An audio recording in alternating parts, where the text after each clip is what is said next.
Welcome to the Innovator Cafe, a podcast that bridges the gap between people and the world of AI and innovation. Follow us to explore the top AI applications, eco insights, and the emerging trends. Today, we're honored to have Ray Wu, managing partner of Alumni Ventures with over 20 years of investing experience, focusing on AI, Web3, FinTech and SaaS investment. Welcome, Ray.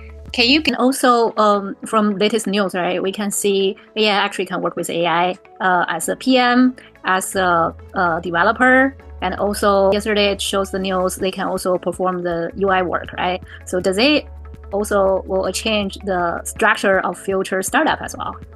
It changes everything, not just future startup. That's what I'm saying, is you can have $1 billion company with 10 people, right? So it's no longer, so what is considered as workforce is no longer just by human. The workforce is the AI, it's the robotics, it's all this kind of automation that's already in place, right? So more and more, I think we have this kind of coming down to as we change from a kind of traditional work way into a visionary kind of world where we human are more about bring our creativities, the talent, the judgment, or certain areas that we can bring the uniqueness to the equation, versus we're just the one that implemented, right? So from an implementer economy into a visionary economy, I always quote that because I truly believe that's the way the AI will bring and change the world, because we've always been the implementer, we've always been the worker. Everything that, no matter how smart you are, unless you implement, is not going to happen. Now you actually can have a lot of virtual. So think about all these virtual beings being created.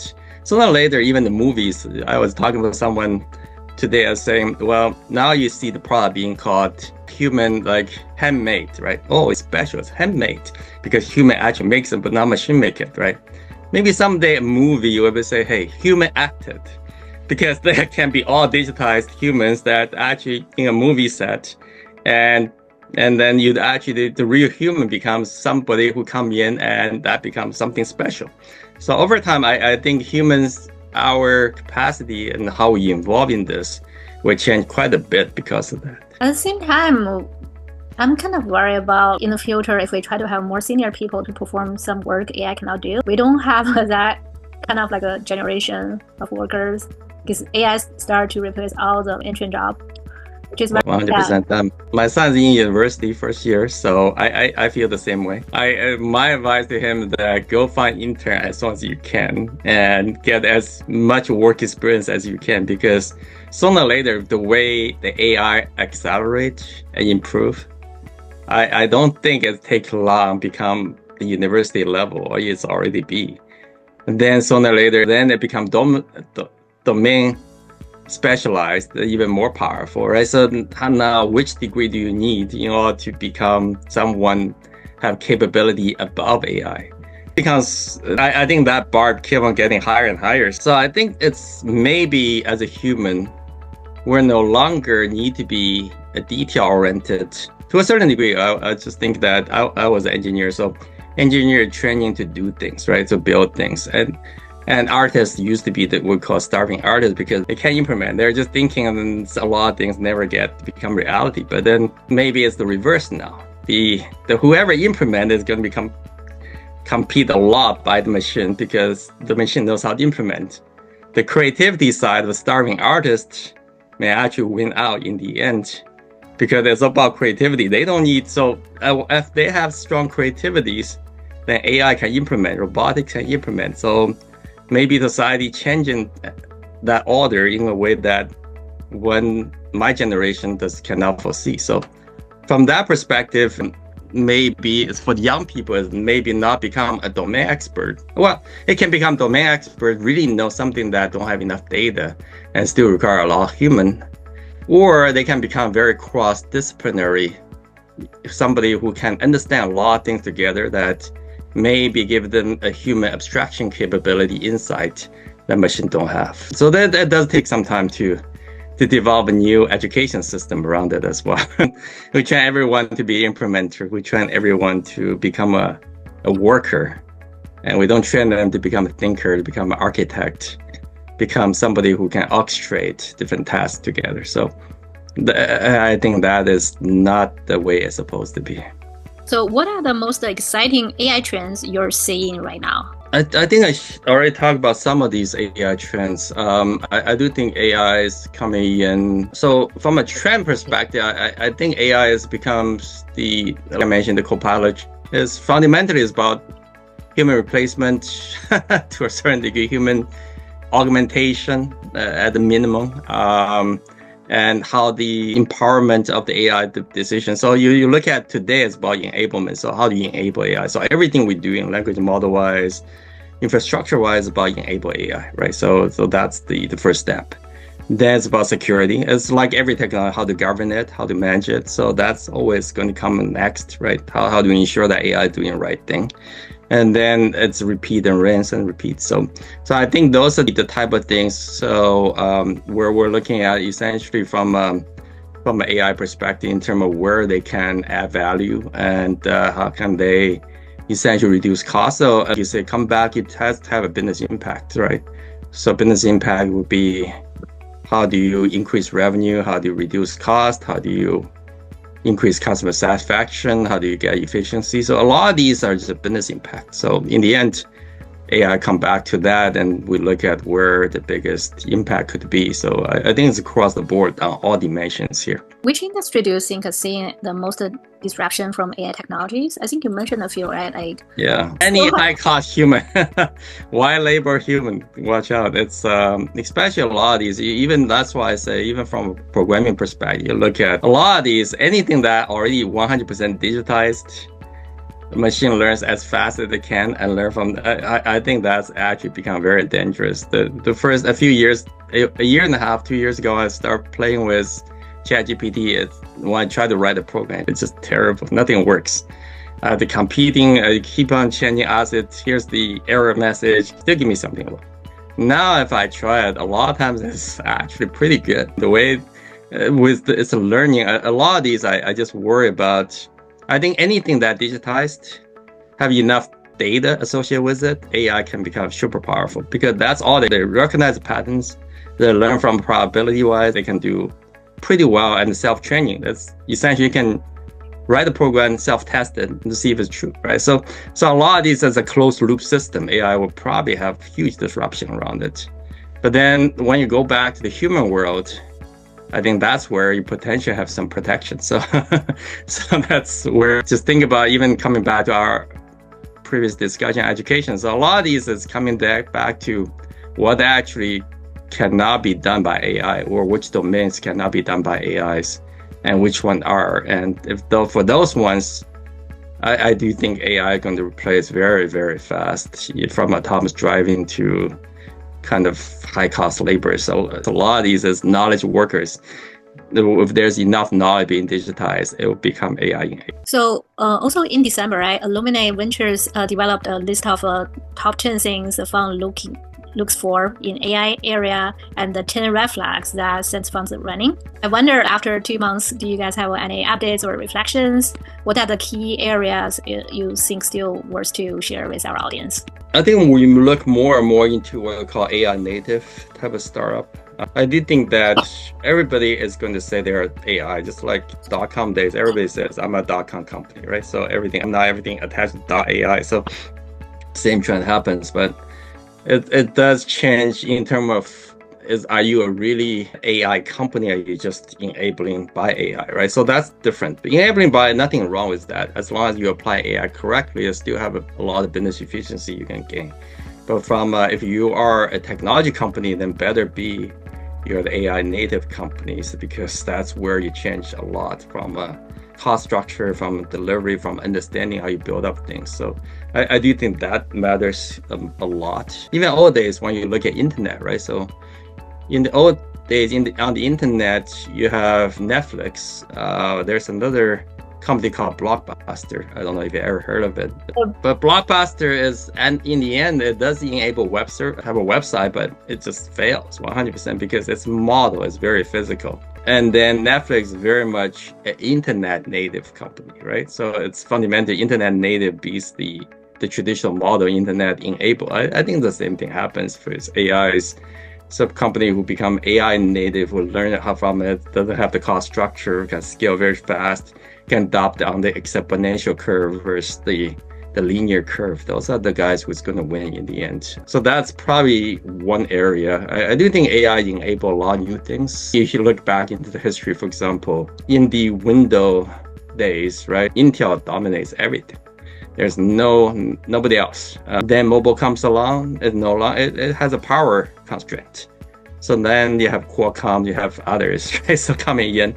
So I do think every technology has a new dimension. It brings a new dimension that you can actually think about where's the AI going to have the new dimension and invest along that. That could be very interesting from a business perspective. So a lot of these, it's just fascinating to think about, because what we seeing, what used to work, I don't think a lot of things, just because AI changing so fast, we just have to rethink on a daily basis almost. Because our audience, they have a different level about understanding of AI, right? Can you give us some definition about what is a native AI company from your end? Native AI essentially is come from a language model. So essentially human, you think about how we build out the logic.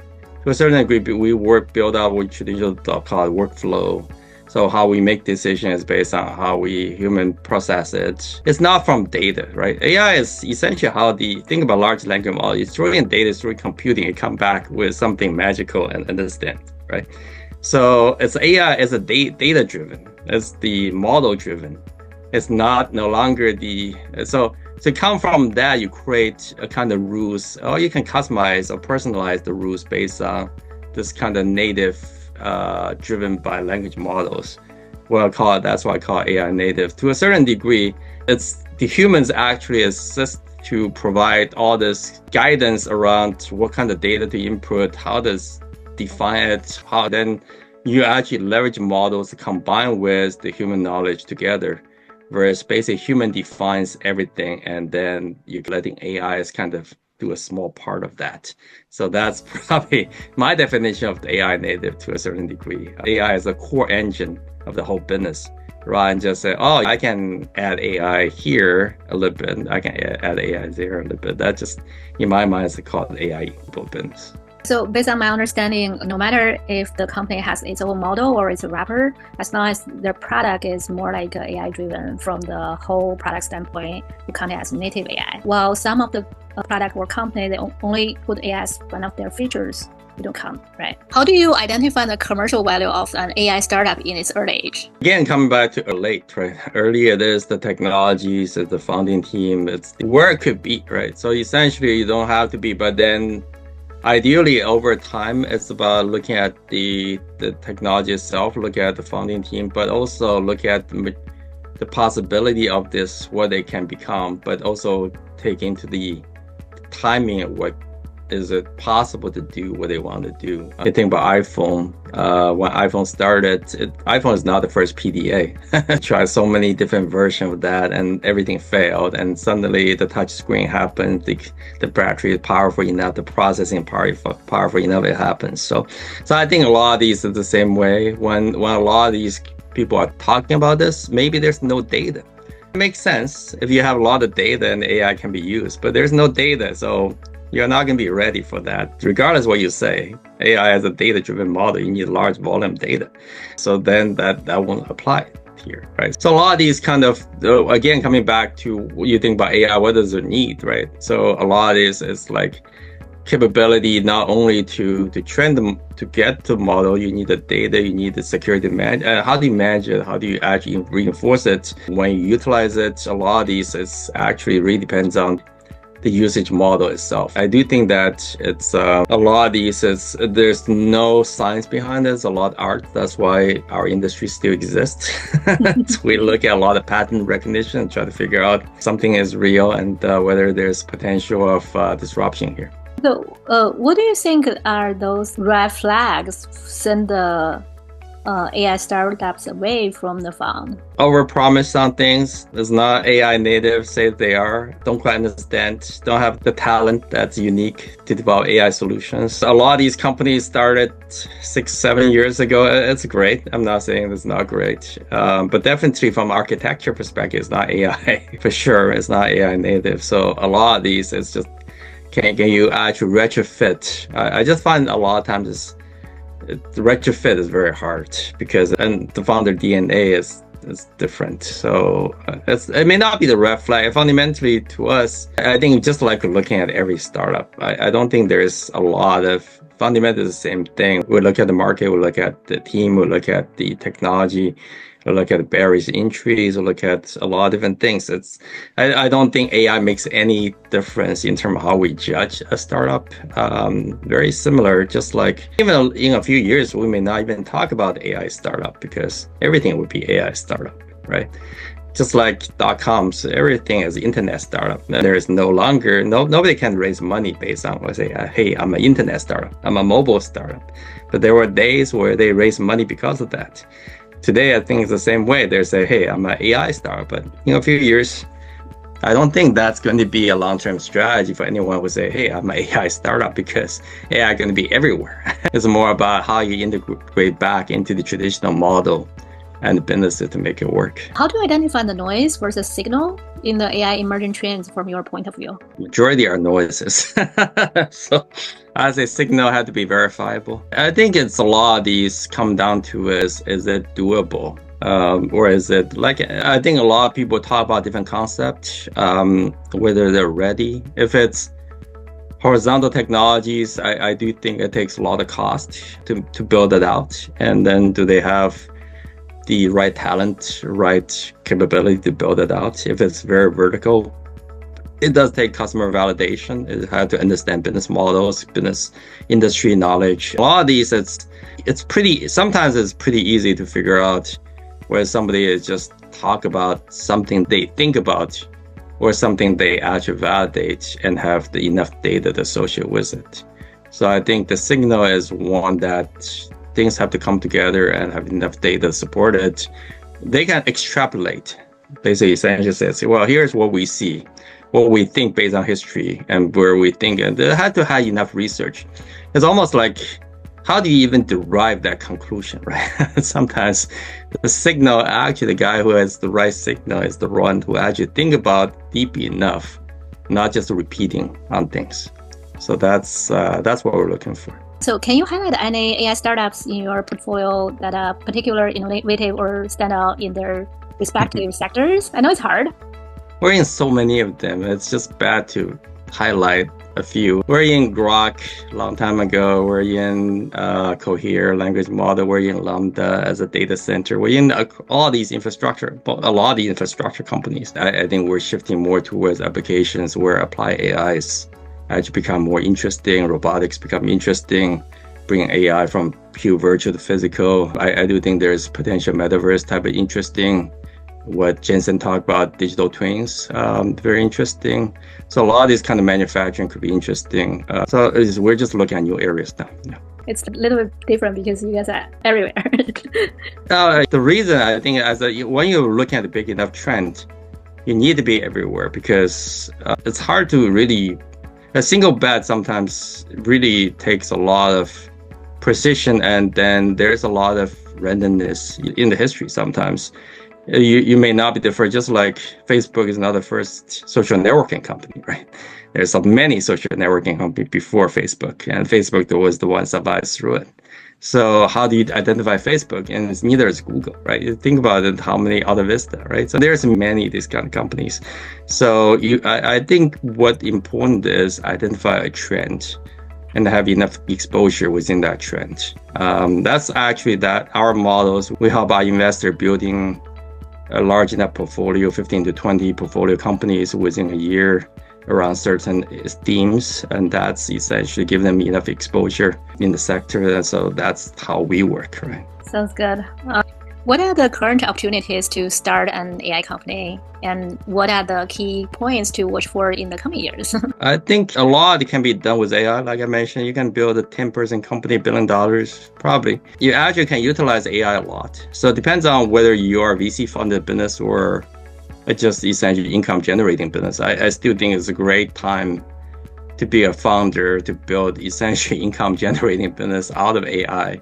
You can do very well, actually, but it's because your cost structure is just getting lower and lower, and it's a great opportunity.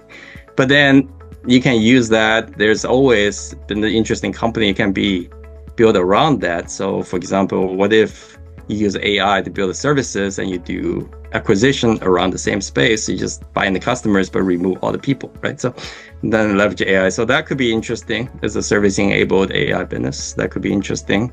We are looking at horizontal space. I do think more and more we're going to the verticalized AI model. That just means domain specific. You have enough of a large language model. So how do you actually train it on the expert data so that it becomes more accurate? How do you enforce it? How do you make sure it's compliance models? How do you ensure that this actually can be managed very well, can be audited? There's a lot of vertical side that need to be built into it. How do you secure it? Especially security in every dimension is very important. So that's also a great space to be in. I think security will never go away. So there's a lot of interesting areas. It's just fascinating.